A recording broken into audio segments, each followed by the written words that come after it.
May panibagong scam na naman sa GCash, kaya make sure na panoorin at tapusin mo yung video na to para hindi ka maloko ng mga scammer na to. Hi, my name is Kelvin Clint Quinto. Welcome back to my channel. So for today's video, pag-uusapan natin etong panibagong scam na naman sa GCash at kumakalat ngayon to sa buong social media. Siya nga pala, kaya ko siya natawag na panibagong scam. Kung maaalala nyo, kung napanood nyo dati or 2 years ago, yung content ko about dun sa 90 plus unauthorized transaction sa GCash account ko na kung saan almost 12K yung nawala sa akin. Okay? So umabot ng 1.2 million views sa Facebook yon, umabot ng 1.1 million views naman sa Instagram ko, at nasa 400K views naman sa TikTok ko.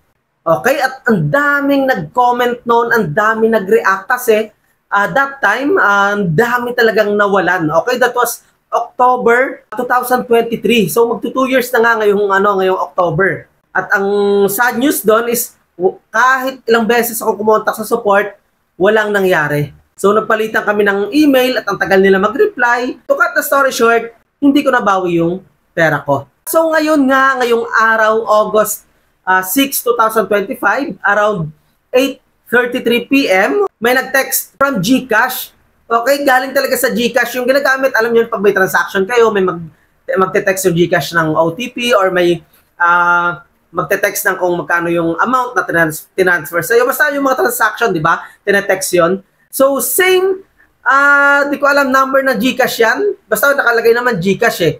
So, nag-text na may na-receive daw akong 4,500 pesos from SSS Calamity Assistance. So, unang-una, nagtaka ko kasi wala naman akong ina-apply na, okay, na Calamity Assistance or anything about sa SS. So, wala akong ina-apply. Nakita ko merong link, hindi ko muna kinlik kasi nakalagay, check your balance daw. Ngayon, chinek ko naman yung balance ko, binuksan ko, pumunta ako sa transactions, walang pumasok na 4,500. And then, eto nga ngayon, tinry ko nang i-click yung link na sinend kasama nung notification na yon sa cellphone ko, sa cellphone number ko.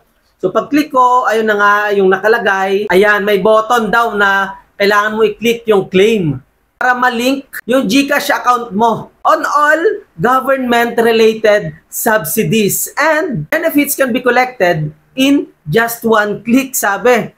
Okay, so yun, hindi ko na tinuloy kasi alam ko na yung kasunod niyan. Ngayon, eto, kawawa naman siguro, ang dami nang nakatanggap ng ganitong message na nilink yung GCash nila, and of course, alam na natin yung kasunod na mangyayari dyan. Okay, at hindi lang yung text from SSS. So nung nag-research ako, nakita ko na yung iba from DSWD daw, flood relief. Grabe. So ang big question dito is, paano nangyayari na gamit yung mismong GCash, okay, yung nagsesend sa atin ng notification every time na may transaction tayo, may transaction sa GCash account natin. So kailangan sagutin ni GCash ngayon to kasi grabe, hindi naman nangyayari to sa ibang e-wallets eh, di ba? Katulad ni Maya, ni Coins, pero kay GCash talagang nadala na ako nung dati pa lang, pero nagpalit na ako ng number, ginagamit ko pa rin siya, at ayun, ngayon eto na naman, may bagong issue na naman kay GCash. Kaya, please, i-share nyo itong video na to para mas marami yung maging aware, okay? At walang maloko ng ganitong klaseng scam. Ikaw, kung nakatanggap ka rin ng ganyang text, comment ka naman at anong masasabi mo tungkol dito? Kasi, di ba, dapat kailangang sagutin, okay, ni GCash yung mga ganitong problema sa mga users nila. Kasi kung hindi, sila rin yung magkakaproblema, di ba? Balang araw, baka maubusan na sila ng user or wala nang magka-cash in sa GCash account nila kasi natatakot na. Ayaw na nila gamitin yung GCash app nila. Di ba? So, kailangan sagutin ni GCash yung question na to.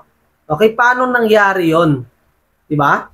Yung mga ganong klaseng text at gamit na mismo yung GCash mismo. Okay, so yun lang. I hope na nakatulong sa iyo yung video na to. Naging aware ka, malay natin ikaw na yung susunod na makatanggap ng ganyang klaseng text. And of course, ingat sa pag-click ng mga link na sinesend sa'yo.